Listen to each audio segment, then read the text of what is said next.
बीता हुआ समय बीते हुए गौरव, अतीत के गौरव को सामने लाता है। जब शाही राजाओं की भव्यता भारत के हर कोने को आश्चर्यजनक किलों, आकर्षक मंदिरों और वीरता की कहानियों के रूप में सुशोभित कर रही थी।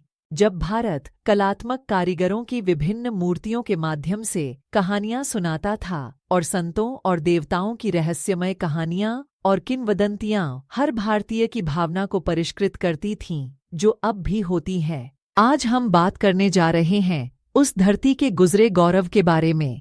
कई कहानियों की भूमि जो रहस्यमय और अलौकिक हैं, वह भूमि जहां अपने प्राचीन मंदिरों की विस्तृत वास्तुकला और शानदार मूर्तियां अपने अद्भुत सौंदर्य से सभी पर्यटकों को मंत्रमुग्ध कर देती हैं। यह रमणीय मंदिरों का निवास है, अलौकिक का निवास है तमिलनाडु। इन मंदिरों की यात्रा से तत्कालीन शाही राजाओं, चाहे वे पल्लव हों, चोल हों या नायक, के वैभवशाली और भव्य स्वाद का पता चलता है। तमिल संस्कृति की रीढ़ की हड्डी के रूप में खड़े ये मंदिर आज भारत के अनमोल रत्न हैं, जो इसकी समृद्ध विरासत को बढ़ाते हैं। तमिलनाडु, जो न केवल आपको एक महान आध्यात्मिक अनुभव प्रदान करता है, बल्कि आपको अपने मंत्रमुग्ध कर देने वाले डिजाइनों का आनंद लेने का मौका भी देता है, फिर भी अपने गौरवशाली अतीत की कहानियां सुनाता है। आज हम दैवीय रूप से प्रेरित यात्रियों के लिए तमिलनाडु के 20 शीर्ष मंदिरों के तथ्यों पर गौर करेंगे। मीनाक्षी अम्मन मंदिर, मदुरई, एक प्राचीन दिव्य गंतव्य। मीनाक्षी के रूप में देवी पार्वती और उनके पति भगवान सुंदरेश्वर के रूप में भगवान शिव को समर्पित मीनाक्षी अम्मन मंदिर न केवल तमिलनाडु में बल्कि पूरे भारत में सबसे प्राचीन और प्रसिद्ध मंदिरों में से एक है। ऐतिहासिक और पुरातात्विक अभिलेखों के अनुसार मंदिर मूल रूप से 6ठी शताब्दी ईस्वी के आसपास बनाया गया था और इसका बड़ा हिस्सा 14वीं शताब्दी में भारत में मुस्लिम आक्रमणकारियों द्वारा क्षतिग्रस्त कर दिया गया था। मंदिर की वर्तमान संरचना 16वीं शताब्दी की है, जब नायक शासकों द्वारा इसे फिर से इसकी प्राचीन महिमा में बहाल किया गया था। चलिए वास्तुशास्त्र के बारे में बात करते हैं। यह मंदिर द्रविड़ वास्तुकला का उत्कृष्ट नमूना है। मंदिर की समृद्ध मूर्तिकला और सजाए गए गोपुरम इसका प्रमुख आकर्षण हैं, जिन्हें दूर से भी देखा जा सकता है। हजारों देवी देवताओं और राक्षसों की आकृतियों से सुसज्जित मीनाक्षी अम्मन मंदिर किसी वास्तुशिल्प चमत्कार से कम नहीं है। हॉल में भारतीय पौराणिक कथाओं से चित्रित जटिल नक्काशीदार आकृतियां और दृश्य मंदिर के कलात्मक आकर्षण को बढ़ाते हैं। देवों और असुरों द्वारा दूध के सागर का मंथन, वीणा बजाते हुए 9 सिर वाले रावण, शिवलिंगम को गले लगाते आर्षि मार्कंडेय और सुंदरेश्वर और मीनाक्षी के विवाह समारोह के दृश्य कुछ ऐसी मूर्तियां हैं जो मंदिर परिसर के अंदर देखने लायक हैं। लोकप्रिय त्योहार। आज मंदिर में हर दिन हजारों भक्तों और पर्यटकों की भीड़ देखी जाती है, जो अप्रैल मई के महीनों में मनाए जाने वाले वार्षिक मीनाक्षी थिरुकल्याणम उत्सव के दौरान लगभग 1 मिलियन तक बढ़ जाती है। आदि कुंभेश्वर मंदिर, कुंभकोणम चोल वंश की भव्यता। दिव्य आदि कुंभेश्वर मंदिर के रूप में आज भी बरकरार है। यह एक उत्कृष्ट द्रविड़ शैली की उत्कृष्ट कृति है, जिसे 16वीं शताब्दी ईस्वी में तंजावुर के अच्युता नायकर के प्रमुख गोविंदा दीक्षित द्वारा पुनर्निर्मित किया गया था। यह मंदिर भगवान शिव को समर्पित है। आदि कुंभेश्वर के मंदिर को चोल काल के दौरान 26वां पाडल पेट्रा स्थलम भी माना जाता है। हर 12 साल में एक बार मनाए जाने वाले महामहम त्योहार, उत्तर में इसे कुंभ मेला कहा जाता है। आईएसएस रामराई तालाब में स्नान करते हैं। दिव्य शिवलिंगम आपका दिल दहला देगा। यह सुई की तरह ऊपर से संकीर्ण और नीचे से चौड़ा है। कुंभेश्वर के बाईं ओर उनकी पत्नी देवी मंगलम्बिका भक्तों पर अपना दिव्य आशीर्वाद बरसाती हैं। मुख्य मंदिरों के अलावा भगवान मुरुगन, भगवान गणेश, भगवान किरात मुराती और अन्य के मंदिर परिसर की शोभा बढ़ाते हैं। कहते हैं कि जब सुनामी के कारण संसार में जीवन का पर्दा गिरने वाला था, तब भगवान ब्रह्मा ने भगवान शिव से पूछा कि उन्हें मानव जाति की रचना कहाँ से शुरू करनी है। भगवान शिव ने सुझाव दिया कि विभिन्न पवित्र स्थानों से एकत्र की गई रेत को एक जादुई बर्तन में रखा जाना चाहिए और फिर बर्तन को पानी में छोड़ देना चाहिए। यह बर्तन उस स्थान पर खड़ा था जहां आज कुंभेश्वर का महान मंदिर खड़ा है। भगवान शिव ने घड़े पर तीर चलाया और घड़े से अमृत सभी दिशाओं में फैल गया, जो पहले से ही रेत के साथ मिश्रित था और लिंग बन गया। उस लिंग को कुंभेश्वर कहा जाता है। श्री रंगनाथ स्वामी मंदिर श्रीरंगम भगवान विष्णु को समर्पित तमिलनाडु के तिरुचिरापल्ली शहर के श्रीरंगम द्वीप पर स्थित रंगनाथ स्वामी मंदिर द्रविड़ वास्तुकला की एक और उत्कृष्ट कृति है। 150 एकड़ से अधिक क्षेत्र में फैले इस मंदिर में 39 उप मंदिर हैं और इसमें 21 शानदार नक्काशीदार गोपुरम हैं, जिनमें से मुख्य या राजगोपुरम 236 फीट ऊंचा है, जो इसे एशिया का सबसे ऊंचा गोपुरम बनाता है। यह अपनी तरह का एकमात्र मंदिर है जहां आपको मंदिर और टाउनशिप का एक अनोखा मिश्रण मिलेगा। मंदिर का एक हिस्सा वास्तव में मंदिर की गतिविधियों के लिए समर्पित है, जबकि शेष हिस्सा मनुष्यों के लिए एक टाउनशिप के रूप में कार्य करता है। मंदिर में 7 प्राकार या बाड़े भी हैं, जिनमें भगवान रंगनाथ स्वामी के रूप में भगवान विष्णु के इष्ट देव 5 सिर वाले नाग पर लेटे हुए हैं, जो अंतरतम प्राकार में प्रतिष्ठित हैं। सबसे भीतरी प्राकार के ऊपर का टॉवर ओम के आकार का है और पूरी तरह से सोने से मढ़ा हुआ है। 108 दिव्य देशम या भगवान विष्णु के पवित्र निवासों में से पहला माना जाने वाला यह मंदिर हर साल अनगिनत तीर्थयात्रियों और पर्यटकों को आकर्षित करता है। आइए इतिहास को पुनर्जीवित करें। मंदिर के अभिषेक की सही तारीख अभी भी अज्ञात है, लेकिन पुरातात्विक रिकॉर्ड के अनुसार मंदिर की मूल संरचना 10वीं शताब्दी की है, जब यह क्षेत्र चोल राजवंश के शासन के अधीन था। 14वीं शताब्दी में मुस्लिम आक्रमणकारियों द्वारा मंदिर की संपत्ति लूट ली गई थी और 16वीं शताब्दी के अंत में विजयनगर और नायक शासकों द्वारा इसे फिर से इसकी मूल भव्यता में बहाल किया गया था। श्री राजगोपाल स्वामी मंदिर मन्नारगुडी भगवान कृष्ण का भव्य निवास। मन्नारगुडी शहर में स्थित राजगोपाल स्वामी का दिव्य मंदिर भगवान कृष्ण के सबसे लोकप्रिय मंदिरों में से एक है। इस मंदिर को हिंदू लोग गुरुवयूर के नाम से भी जानते हैं। यह भारत में सबसे लोकप्रिय वैष्णव मंदिरों में से एक है। मंत्रमुग्ध कर देने वाले पत्थर के शिलालेख, 154 फीट का प्रवेश द्वार टॉवर, राजगोपुरम और सबसे बड़ा मंदिर टैंक हरिद्रा नादी आत्मा को फिर से जीवंत करने के लिए सबसे आरामदायक वाइब्स और दृश्य उपचार के लिए मनमुग्ध कर देने वाले दृश्य प्रदान करता है। श्री राजगोपाल स्वामी मंदिर का सबसे लोकप्रिय त्योहार रथ महोत्सव है, जो जून-जुलाई के महीने में आयोजित किया जाता है। एक पौराणिक कथा के अनुसार भगवान कृष्ण ने कुवलय पीतम नाम के एक जंगली हाथी को मार डाला था, जो वास्तव में कंस भगवान कृष्ण का मामा था। वह हाथी के रूप में भगवान कृष्ण के बड़े भाई बलराम को मारना चाहता था, लेकिन इससे पहले कि भगवान कृष्ण ने जंगली हाथी को मार डाला और अपने बाएं हाथ में एक बड़ा दांत पकड़ लिया।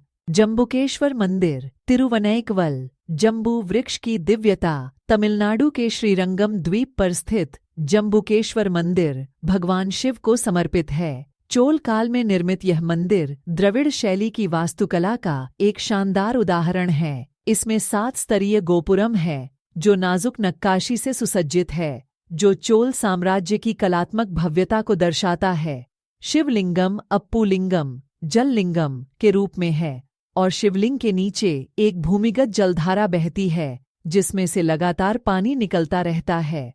हिंदू पौराणिक कथाओं के अनुसार देवी पार्वती ने अखिलंदेश्वरी के रूप में जम्बू वृक्ष के नीचे एक महान तपस्या की थी, जिसके बारे में माना जाता है कि यह एक ध्यानस्थ संत के सिर से उगा था। पूजा करने के लिए उन्होंने पास में बहने वाली कावेरी नदी के पानी से एक लिंग बनाया। माता पार्वती की भक्ति से प्रभावित होकर भगवान शिव ने उन्हें दर्शन दिए और शिव ज्ञान सिखाया। भगवान शिव की पूजा करने वाली अखिलंदेश्वरी के रूप में पार्वती की तपस्या को प्रदर्शित करते हुए हर दिन दोपहर के दौरान मंदिर के पुजारी साड़ी पहनकर एक महिला के रूप में तैयार होते हैं और भगवान जम्बुकेश्वर की प्रार्थना करते हैं। दोपहर की इस प्रार्थना में हर दिन सैकड़ों भक्त शामिल होते हैं और यह पहली बार भारत की यात्रा करने वालों को कुछ असामान्य भारतीय परंपराओं और रीति रिवाजों के बारे में एक महान अंतर्दृष्टि प्रदान करता है। कांची कैलासनाथर मंदिर कांचीपुरम तमिलनाडु का प्राचीन शहर कांचीपुरम दैवीय रूप से प्रेरित यात्रियों को अपने दिव्य तटों की ओर आकर्षित करता रहा है, जहां मंदिर देवताओं की रहस्यमय कहानियां बताते हैं और उनकी रचना के पीछे पल्लव राजवंश की भव्यता और कलात्मक प्रतिभा है। आपको पल्लव काल के कुछ बेहतरीन मंदिर देखने को मिलेंगे। जब आप आश्चर्य के इस आकर्षक टुकड़े को देखेंगे तो शहर की द्रविड़ विरासत और गौरवशाली अतीत आपकी आत्मा में अंकित हो जाएगा। कांचीपुरम में दो प्रमुख मंदिर हैं, कांची कैलासनाथर मंदिर, एकम्बरेश्वर मंदिर। तमिलनाडु के कांचीपुरम जिले में स्थित कांची कैलासनाथर मंदिर दक्षिण भारत के सबसे प्रसिद्ध तीर्थ केंद्रों में से एक है। ऐसा माना जाता है कि यह मंदिर 7वीं सदी के अंत और 8वीं सदी की शुरुआत में पल्लव राजवंश के शासनकाल के दौरान बनाया गया था। पूरी तरह से बलुआ पत्थर से बना यह मंदिर तमिलनाडु का सबसे पुराना मंदिर है, जो भगवान शिव को समर्पित है और इसके मुख्य गर्भगृह में काले ग्रेनाइट से बना 16 भुजाओं वाला शिवलिंग स्थापित है। मंदिर की वास्तुकला फिर से एक शानदार द्रविड़ शैली को दर्शाती है, जिसमें मुख्य गर्भगृह पर एक नाजुक नक्काशीदार पिरामिड आकार का टॉवर और परिसर के अंदर 48 छोटे शिव मंदिर हैं। मंदिर का प्रमुख आकर्षण निस्संदेह भगवान शिव और उनकी पत्नी देवी पार्वती की विभिन्न नृत्य मुद्राओं में सुंदर नक्काशीदार मूर्तियां हैं, जिन्हें आंतरिक दीवारों पर सुशोभित देखा जा सकता है। पल्लव राजाओं की भव्यता के प्रतीक के रूप में खड़ा कांची कैलासनाथर मंदिर आज देश के विभिन्न हिस्सों से तीर्थयात्रियों की भीड़ को आकर्षित करता है, खासकर महाशिवरात्रि के अवसर पर जब भक्त भगवान का आशीर्वाद लेने के लिए यहाँ आते हैं। एकम्बरेश्वर मंदिर कांचीपुरम एकम्बरेश्वर मंदिर भारत और विदेशों के विभिन्न हिस्सों से हजारों तीर्थयात्रियों और अन्य पर्यटकों को आकर्षित करता है। 5 पंचभूत स्थल ब्रह्मांड के 5 तत्व में गिना जाने वाला यह मंदिर तत्व पृथ्वी को समर्पित है और भगवान शिव के भक्तों के लिए एक महान धार्मिक महत्व रखता है। पौराणिक मान्यताओं के अनुसार देवी पार्वती ने यहाँ एक पवित्र आम के पेड़ के नीचे भगवान शिव के लिए रेत से बने शिवलिंग के साथ तपस्या की थी। उनकी भक्ति से प्रसन्न होकर शिव उनके सामने प्रकट हुए और उन्हें एकम्बरेश्वर या आम के पेड़ के भगवान के रूप में जाना जाने लगा। ऐसा माना जाता है कि यह मंदिर 600 ईस्वी से अस्तित्व में है, लेकिन वर्तमान संरचना 11वीं-12वीं शताब्दी की बताई जाती है। मंदिर की वास्तुकला एक ऊंचे गोपुरम 5 संकेंद्रित परिक्रमा घेरे के साथ एक विशिष्ट शैव संरचना को दर्शाती है। ऐसा माना जाता है कि 1008 शिवलिंगम की नक्काशी वाला 1000 स्तंभों वाला हॉल 15वीं शताब्दी के दौरान विजयनगर के राजाओं द्वारा बनवाया गया था। आंतरिक गर्भगृह में पृथ्वी लिंगम है।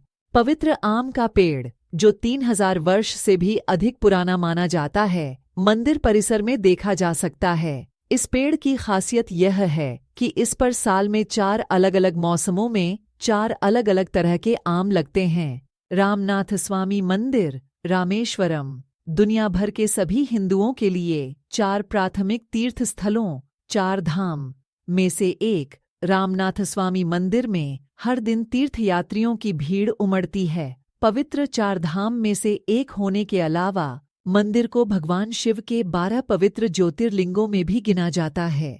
पौराणिक कथाओं के अनुसार मंदिर के मुख्य गर्भगृह में स्थापित शिवलिंग से जुड़ी कहानी रामायण काल से चली आ रही है। ऐसा माना जाता है कि लंका से लौटने के बाद भगवान राम राक्षस रावण को मारने के अपने पापों से मुक्त होना चाहते थे, जो एक महान ब्राह्मण और विद्वान भी था। ऐसा करने के लिए उन्होंने भगवान शिव की पूजा करने का फैसला किया और भगवान हनुमान से हिमालय से सबसे बड़ा शिवलिंग लाने के लिए कहा। चूंकि हनुमान जी को शिवलिंग प्राप्त करने में बहुत समय लग गया और प्रार्थना के लिए शुभ समय समाप्त होते देख भगवान राम की पत्नी देवी सीता ने रेत से एक शिवलिंग बनाया। माना जाता है कि वही शिवलिंग, जिसे रामलिंग के नाम से जाना जाता है, सदियों से रामनाथ स्वामी मंदिर के गर्भगृह में स्थित है। रामलिंग के बगल में विश्वलिंगम स्थापित है, वह शिवलिंग जो हनुमान द्वारा लाया गया था। ऐसा कहा जाता है कि हनुमान को निराश देखकर भगवान राम ने आदेश दिया कि रामेश्वरम आने वाले किसी भी भक्त के लिए पवित्र यात्रा तभी सफल होगी जब वह पहले विश्वलिंग के प्रति अपनी श्रद्धा व्यक्त करेगा, और तब से सभी अनुष्ठान पहले विश्वलिंगम और फिर रामलिंग में किए जाते हैं। तमिलनाडु में रामेश्वरम के शांत द्वीप पर स्थित इस मंदिर की संरचना के बारे में माना जाता है कि इसका निर्माण 12वीं शताब्दी के दौरान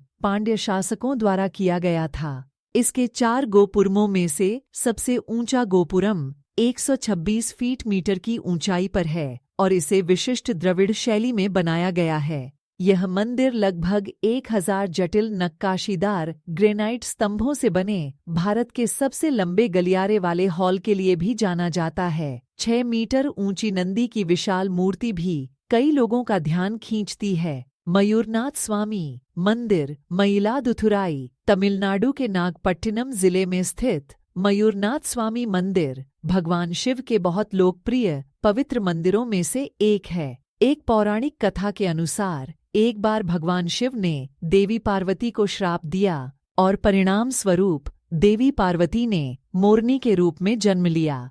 अपनी गलतियों का प्रायश्चित करने के लिए उन्होंने मयूर मोरनी के रूप में मयिलादुथुराई और मायला अपनी गलतियों का प्रायश्चित करने के लिए उन्होंने मयूर मोरनी के रूप में मयिलादुथुराई और मायलापुर में पूजा की। उनकी भक्ति से प्रसन्न होकर भगवान शिव ने उन्हें क्षमा कर दिया। भगवान शिव को मयूरनाथर और देवी पार्वती को अभयंबिकाई के रूप में पूजा जाता है। नटराज, दुर्गा और गणेश के छोटे मंदिर भी भक्तों पर दिव्य आशीर्वाद बरसाने के लिए मंदिर परिसर को सुशोभित करते हैं। नवंबर-दिसंबर ऐपासी के महीने में पवित्र स्नान करना न भूलें, क्योंकि इसे शुभ माना जाता है। मान्यताओं के अनुसार जो इस तालाब में स्नान करता है वह कर्मों के बोझ और पापों से मुक्त हो जाता है। बृहदेश्वर मंदिर तंजावुर बृहदेश्वर मंदिर भगवान शिव का एक रमणीय निवास है और तमिलनाडु के तंजावुर जिले में स्थित है। यह भारत के सबसे बड़े मंदिरों में से एक है। 11वीं शताब्दी ईस्वी में चोल राजवंश की यह शानदार रचना चोल शासकों की समृद्धि और भव्यता के प्रमाण के रूप में खड़ी है। आज मंदिर को महान जीवित चोल मंदिरों की सूची के तहत यूनेस्को की विश्व धरोहर स्थल का दर्जा प्राप्त है और हर साल सैकड़ों हजारों भक्तों और पर्यटकों द्वारा इसका दौरा किया जाता है। मंदिर का टावर 216 फीट लंबा है, जिसे दुनिया का सबसे ऊंचा मंदिर टावर माना जाता है। विमान के शीर्ष पर स्थित कुंभम या शीर्ष संरचना, जिसका वजन 80 टन है, एक ही ग्रेनाइट से बनाई गई, जो पूरी संरचना की भव्यता को बढ़ाती है। इसके अलावा बृहदीश्वर मंदिर को दुनिया का पहला पूरी तरह से ग्रेनाइट से निर्मित मंदिर होने की मान्यता भी प्राप्त है। 100 किमी के भीतर कोई ग्रेनाइट खदान नहीं है। 100 किमी के भीतर कोई ग्रेनाइट खदान नहीं है। मंदिर की त्रिज्या इस मंदिर की यात्रा निश्चित रूप से उस रसद और प्रयासों के बारे में आश्चर्यचकित करती है जो इस स्थल पर टन ग्रेनाइट के परिवहन के लिए आवश्यक रहे होंगे। जरा सोचो, केवल परिवहन ही नहीं, जरा कल्पना करें कि इतनी भारी चट्टान को पहले कैसे तराशा गया होगा। इस तथ्य के कारण कि ग्रेनाइट काटने के लिए सबसे कठिन पत्थरों में से एक है, और फिर बाद में उस समय के दौरान 216 फीट ऊंचे विमान के शीर्ष पर अलंकृत किया गया होगा, जब प्रौद्योगिकी अभी शुरुआती चरण में था।